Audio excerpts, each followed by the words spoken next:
You are listening to Unified Through Chronic and Mental Illness with your hosts, Angie Roberts and Kimberly Murphy. Please be advised that some of the topics of this podcast can be triggering and sensitive in nature.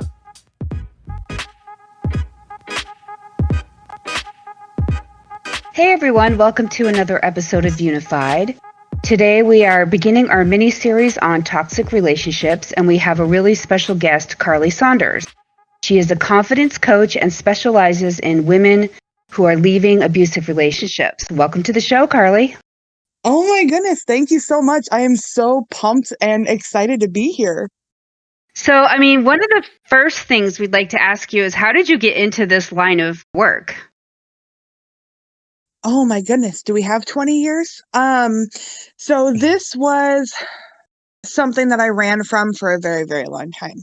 Mm-hmm. So from the time I was 12 up until just a few years ago, so from the time I was 12 to 23, I was in a series of abusive relationships. My very first very physically aggressive abusive relationship was when I was 17. And once I got out of that and I separated from my ex 3 years ago now, and that was my last abusive relationship. And I just kept feeling this pull on my heart to say, you know what? You need to go help women. Like, Mm-hmm. you're healing yourself. You need to go do this. And I was like, I don't want to relive my trauma every day. I don't want to talk to women about this stuff. It's too hard. It's too hard, and I don't want to. And, but last year, I happened upon a book, and long story short, I ended up working with a life coach his name is Brendan Burchard. He's absolutely wonderful. He has a lot of courses online, and I started working with that. And I was like, man, he's doing the thing that I feel so drawn to. Mm-hmm. And I was like, I don't want to focus on abuse. I just want to focus on confidence. I know I can teach women how to be confident. And slowly but surely, I started sharing my story. And all of a sudden, I think I maybe only said once or twice about my abuse story. Mm-hmm. And all of a sudden women started reaching out, and they're like, oh my gosh, what you're saying resonates so much. You have no idea. You said this in this post, and I applied that, and you just changed my life. And I was like, okay, I can't run from this anymore. Like, when women are coming to me and saying they need me, I was like, well, here's how it is. And so that was back in February. I made the decision to go all in on coaching, and I haven't looked back since. That's an amazing story. So where is the story? Where can people find your story? So my story, I have shared it on my podcast. It's also, I did a blog post on it as well, just because I try to make it as accessible as possible. So karleighlyn.com/my story. The only thing that I always share is that if someone is freshly out or they have not managed their triggers properly, I do talk about sexual abuse. I talk about physical abuse and manipulation a lot. And so if it's going to trigger somebody, don't go read it. Right. Yeah. I just like to give that disclaimer. Mm-hmm. Yeah. So what is considered abuse in general? So basically abuse overall, and this is a very overarching umbrella, but it's basically disrespect. Mm-hmm. It's repeated disrespect on a continual cycle. So I could look at you and I could be like, oh my gosh, you're so ugly. And that would be a form of verbal abuse. But if I don't continually do that and you call me on it, we talk about it, we continue on with our friendship, that's not something that would be considered an abusive relationship, because you were able to kind of work through that. So I just want to give that disclaimer, so that way people aren't like, oh my gosh, my husband said this one time 10 years ago. Does that mean he's abusive? And it's like no, there's a lot of things that add up to it. So this is by no means an extensive list, but these are the ones that I have personally experienced and that I've seen on a continual level. Of course, physical abuse is something that is always abuse, period. Like, I don't care whether it was something like a love tap, quote unquote, or an actual giving you a black eye. If there's any physical aggression at all that is not consensual, or like if it's any anger, any anger or aggression, that's abuse. On top of that, Right. there's also verbal abuse. And of course, that's something like, oh my gosh, you're so ugly, you're so stupid. And that also includes things like gaslighting and manipulation, which I can get into that in a moment, but I just want to get all this Right. out so I don't get tongue-tied. Okay. Another form of abuse that is not talked about enough, and I didn't even realize that this was as big of a thing as it was until I started doing some more research earlier this year, is financial abuse. And so Yes. that's if someone takes all control of the money. Mhm. They make you financially dependent on them. So that's not to say where it's like if it's a stereotypical situation where the mom is staying at home and the husband is working and it's an agreed upon situation, where it's a joint bank account, they talk about money before they spend it, that sort of thing. That's not financial abuse. It becomes financial abuse when you ask, hey, can I get a debit card for the bank account? And they start giving you reasons why you're irresponsible, or they'll give you an allowance, or basically they make it to where if you, yeah, right. It makes me so angry and I feel so slimy, Mhm. but it's like, it's that moment of, oh crap. If I even wanted to leave, what am I supposed to do?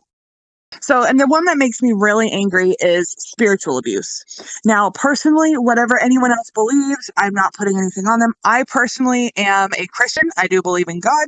And this is one of the reasons why it makes me so angry, is because I hate how people can take something so beautiful and completely destroy it. And this is Right. when people pick and choose, and it's not necessarily, it's not exclusive to Christianity, any religion, but Christianity is where I see it the most. It's when you pick and choose rules, or pick and choose verses out of the Bible to basically say, nope, you are the woman, you submit to me. If I want to sleep with you, you don't have a choice, you don't get to say no because I'm the man. It's God said I'm above you, and so you have no place, like, to even talk back. Basically, back in the old days when it was seen that way, when women weren't allowed to talk back to their husbands, which, as a side note, marriage is not consent, just throwing that out there. Mhm. But spiritual Agreed. abuse is, that's one where you're taking bits of your faith. I don't know much about like specifics about other faiths, but I know I have a friend who's Muslim and she's had this happen to her as well. And it's basically when you pick and choose pieces of a religion in order to oppress and use it as an excuse to abuse someone, and they're not allowed to talk back because of whatever religion that is.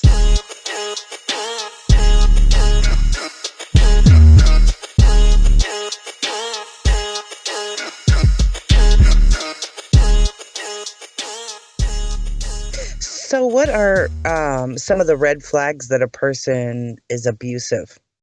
It's a continual cycle of disrespect in a number of different areas. For example, when I was 17 years old, and that's when I got in my very first, what became very physically aggressive, abusive relationship, it starts with things that you wouldn't notice. And this is something that I really want to get out there, because for so often people on the outside looking in, it's not like we stay in abusive relationships because we enjoy being abused. Mhm. It's because it's very gradual. Very rarely does someone start by shoving you up against a wall. They Right. Right. start with little things that you let slide. So, for example, when I went out on this date with this guy, we went to Chuck E. Cheese. And it was, Mhm. it was fun overall. I was 17. It was my first, real boyfriend. I thought things were great. But then later that night, things really didn't sit right with me and I couldn't figure out why. Well, he had made a lot of really snide, backhanded compliments. So, like, really snide comments, like talking about other people in the room, criticizing another woman's appearance. Like, if that ever happens, if anyone, I get so passionate about each of these, I can't just like list them off. I'm so sorry. It's okay. But when they'll insult someone else before they insult you. So he Right. would pick apart another woman's appearance. But what I didn't realize is that, yes, that made me uncomfortable. But if he's doing that to her in front of me, he's obviously doing it to me I as always used well. to say, if you meet somebody and the person, the guy, whatever, says bad things about their ex, Oh don't my date gosh, them. yes. Right. Yeah, don't. Mhm. Yep. Yes. Or they're the mother of their child or their mother. Yeah, definitely. Yes. Exactly. Yes. It's a big red flag for me anyway. And it's basically it's kind of that happens on steroids. So little snide comments that you wouldn't think of, like when you're joking with your girlfriends. What do girlfriends tend to do? We tend to kind of like we pick on each other, like, oh, your nose is a little too big, or wow, your hair looks really raggedy today, right? Little things like Right. that, not necessarily okay, but when you're in a friend group, it's just kind of like you're joking around. When you're in a relationship, especially towards the beginning of a relationship, and someone says that to you, that's a sign that they are way too comfortable insulting you way too fast. Mm-hmm. Agreed. And that is something where they're like inching their way in. And Mhm. these are coupled with compliments and love bombing. And so love bombing is when they jump on you really fast. Oh, you're so beautiful. You're amazing. You're perfect. If I love, and I guess this isn't in every situation, but for me and what I've seen, if I love you is said within the first few weeks, something is generally up. Eh. Because what they want to do is they really want to reel you in and they want to make you feel special. Mhm. And they make you feel special by preying on your insecurities. Right. So as our relationship progressed, at the time, I had lost over 70 pounds. It was not healthy. I was struggling with an eating disorder at the time. And he knew that I had lost all this weight. And he had prior, so I met, oh gosh, it's going back to being a teenager. We That's had met okay. in a chat room. And so we had, talked about all sorts of things. And I didn't understand why he cared so much about my weight loss, because he had seen pictures of me. And so he knew that I wasn't fat anymore. So in my mind, it was like, what does it matter? Well, Mhm. what he would do is we would go out to eat. He would tell me how beautiful I look purely based on physical appearance. He would then criticize the way that I ate. Oh boy. And then he would say, only because I don't want you to lose your progress. Oh my God. Oh, wow. Yep. So it's like, and even saying that right now, it makes me physically nauseous Mhm. because it's like they butter you up and then they stab you in the gut and then they dress the wound for you. Mhm. And Right. so it's like they basically create a problem, solve a problem to be the hero, and then Right. come in and like undercut you. So Mhm. that way you end up, like that. That's why I will never appreciate the phrase sweep you off your feet. Because basically what they do is they come in so fast, they knock you over, they insult you as they pick you back up, and then they say, oh my goodness, how nice am I? How good am I to take care of you? And then you're like craving their validation. Yep. Yep. Mhm. And the thing, and I will never, ever, ever forget this. And I speak a lot in anecdotes. It's really hard for me to just go out on a list. But he took me to a local McDonald's. And now, as still, every time I drive past that McDonald's, it's hard. And it's been 10 years now. Mhm. He took me to McDonald's and we had sat down. I can't remember everything we got, but I know I had fries and an ice cream cone in front of me. And a woman had walked past the window who was overweight. And he was like, did you look like her when you were fat? Oh my God. And I Mm. was really taken aback by it, but I didn't really know what to say because at this point, this had been about a month into the relationship and outbursts had happened Mhm. and Right. I didn't want to make a scene in the middle of the restaurant. And so I was just like, yes, that's about what I used to look like. And he went, yeah, if you looked like that again, we would so not be together. And Whoa. automatically, and also at the time, not even entirely related to this, but I also was struggling with an eating disorder. So that hit me in so many places. And I was holding a French fry and I looked down at that French fry and I couldn't finish eating it. Mhm. I couldn't do it. So I put down the French fry. I had picked up the rest of the ice cream cone and I sat it on a napkin because I knew it was going to melt and I didn't want it to make a mess and I couldn't eat. And then he proceeded to yell at me in the middle of the restaurant for wasting his money on food. Oh, Oh wow. wow. So basically, what they do is they pick and choose and seek out your insecurities to use them against you Yep. later. Right. So, and that's what the light bulb moment I had a little bit earlier is that in the very beginning, of a relationship, you're generally going to sit down with guys that will say, and not all the time, this is just like picking out the ones who are like red flags, is they'll sit down and they go, well, oh my gosh, you're so beautiful. Why are you single? What was up with your ex? Like, what Right. happened? Oh, wow. He didn't do a good job of taking care of you. What else happened? And what they're doing is they're mining. They're Right. grabbing those little pieces of gold and they're legitimately putting them in a pocket to save for later. Because when they know what pushes your buttons, they know it really bothered you that your ex never got you flowers. The next day, they're going to bring you flowers. Oh, And yeah. and then if they know that, your ex cheated on you, what they're going to do at the very beginning, they're going to push loyalty on you Mm-hmm. so heavy. So then that way later on, if you ever become suspicious, they can turn that on you.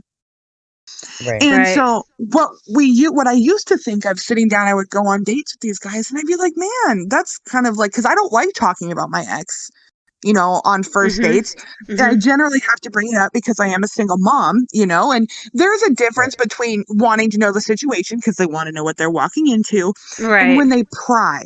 When they're really wanting to know details about your past relationships, that is a major red flag. If they're picking and mining at you for information, expect it to be used on you later Mm-hmm. and used against you later. Whether Right. it's to reel you in or it's to make you feel crazy later on. Yeah, because Right. they'll do that. They'll turn things around and say, you're the one that's crazy. That's not really what's happening. Mm-hmm. Mm-hmm. And that is why Yeah. you'll find, and maybe I'm getting a little bit ahead, but just since you brought it up, a lot of the times what happens is they will push and push and push and push until you react. Mm-hmm. And so they will get at you and they'll nag at you and they'll pick at you. They won't have an outburst. They wait for you to have an outburst. So then they can turn around and say, you were the one yelling at me. You were the one verbally abusing me. My ex pulled this one on me and it made me so angry. You were Mm-hmm. the one doing all of these things. I never yelled at you. That was all you. Oh, Yeah. wow. Anytime that Right. happens, anytime, that is a major red flag. Either A, get your butt into couples therapy, or B, pack a bag and leave.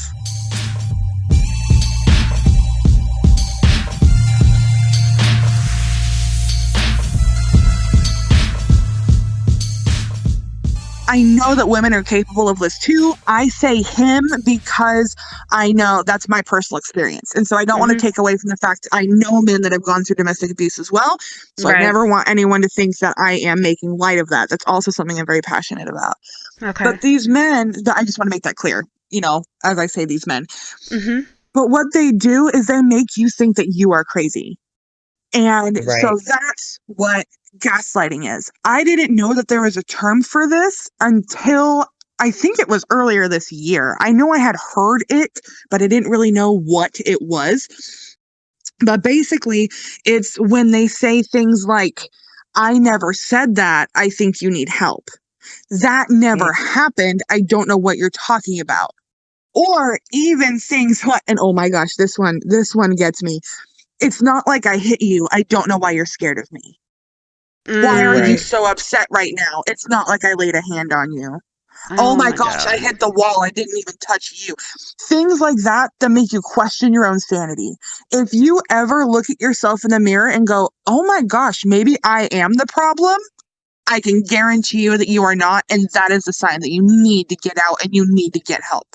Because the thing is with these people, they will never, ever, if you are the problem, you're not going to admit that you're the problem. If you're an abuser, you're not going to straight up say to yourself, oh my gosh, light bulb moment. I am an Right. abusive person. Holy crap, I'm going to go get help. No. Uh-uh. Right. That's not how the brain works. The moment you begin to think maybe I'm the narcissist, maybe I am the problem, maybe I do deserve this, that is your sign. If any of what I just said resonated with you, that is your sign to get out yesterday. But I mean, Right. Do not wait. how do they find the women that are vulnerable to what they do? They look for someone who's insecure and not very confident in themselves, or people that stand out kind of like me. I have blue hair. I have a lot of ear piercings. I've got gauges. My head, I stand out. Mm-hmm. And so they look for people like that because people who are on the outskirts generally have very strong insecurities that are easily preyed upon.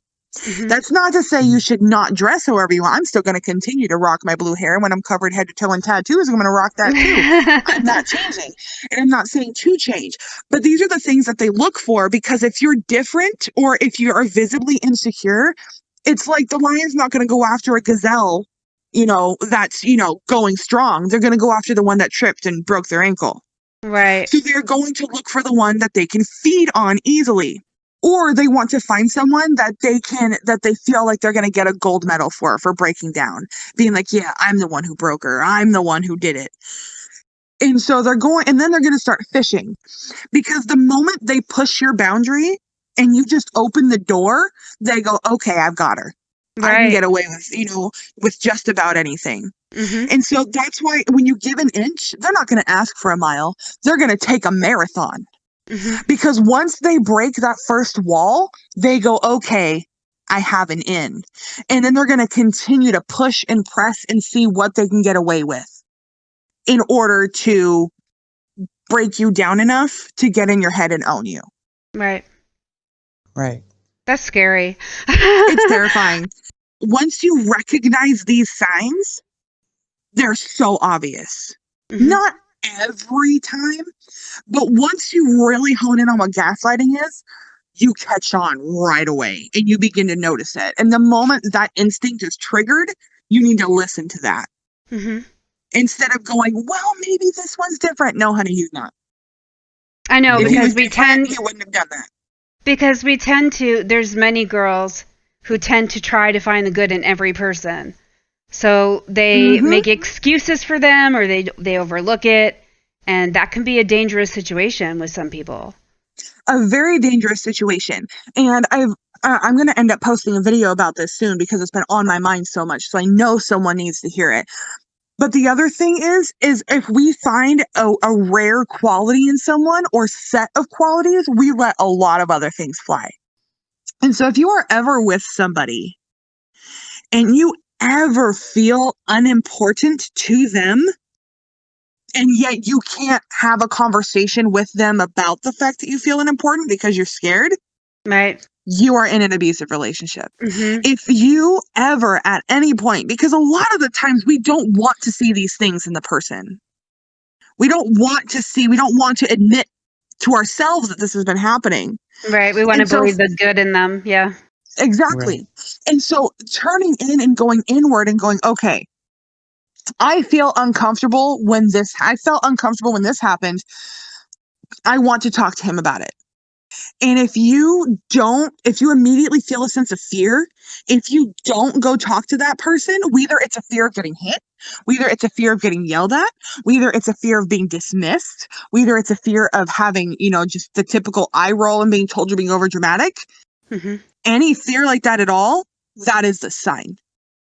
Like if you do not feel now, I also know, like in new relationships, you don't want to like bare your soul to everyone, but there is a difference. Right. If I am fearful to share, how, and this doesn't affect me anymore, but like if I don't want to tell you how much I play on the Xbox every week because because I'm worried about what you're going to think and I'm embarrassed, that's one thing. That's, you can go work on yourself through that, and that's something internal you need to work through.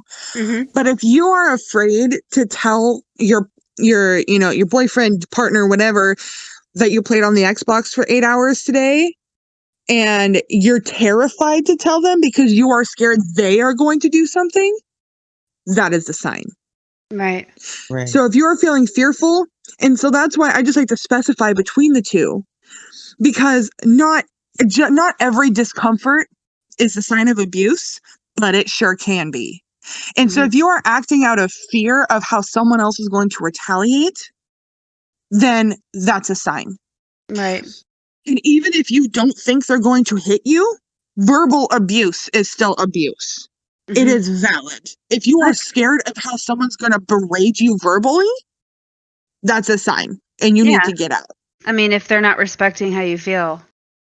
And it all comes down to respect. Yeah. If you cannot basically, and this is just kind of like relationship health 101 that I was never taught. If you ever at any point feel disrespected and you cannot communicate with the person that you felt disrespected, that's not a healthy relationship to be in. Mm-hmm. Not at all. Period. We hope you enjoyed part 1 of our toxic relationship miniseries. Part 2 is already available for listening, where Karleigh goes into greater detail on the toxic relationship connection and why it's so difficult to leave. We hope that you'll join us.